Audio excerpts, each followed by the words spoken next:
आज आमची पिंपलाच गावची जत्रा मस्त सकाळी लवकर उठलेलो ना पप्पाच्यावर बजवलो पहिले दर्शनाला मंदिरात.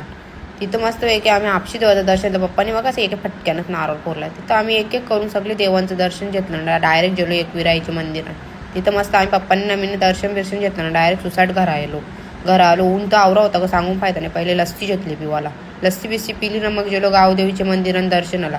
लेटच गेलो कारण आम्हाला वाटलं का तिथं काही गर्दी भेटणार नाही म्हणून आम्ही लेटच गेलो. पण बघता होतं जामच गर्दी होती. तरी पण आम्ही अर्धा तास लाईनीला उभं राहून घेतला चिनर मातेचं दर्शन घेतल्या पिऊची आमची तिथं मस्ती चालू झाली. तिथं आमचा फोटोशूट चालू झाला आणि इथं लगेच कापरी देवाचं पण दर्शन घेतलं ना डायरेक्ट गेलो गणपतीच्या मंदिरात. तिथं नैवेद्य दाखवून डायरेक्ट गेलो आम्ही आमच्या कुलदेवाच्या दर्शनाला. यो आमचे ना कुटुंबांचा देवा राह. आणि मम्मीला बोललेलो तू पहिलेच भाजी बिजी कापून ठेव जेवायला बरं लवकरच बनवू कारण आम्हाला लवकर जत्रून जायचं होता फिरायला. पिऊ बघा कशी पप्पासोबत शेलत बसले. इथं मस्त तयारी करून लगेच गेलो जत्रण. पण जत्रण जायच्या अगोदर पहिले मी गेलो मंदिरान पहिले मी अग्निमाता आईचं दर्शन घेतला आणि मग मस्त वेगळं तिथं फोटोशूट वगैरे केला. इथं मस्त फोटोशूटला बनवलेला.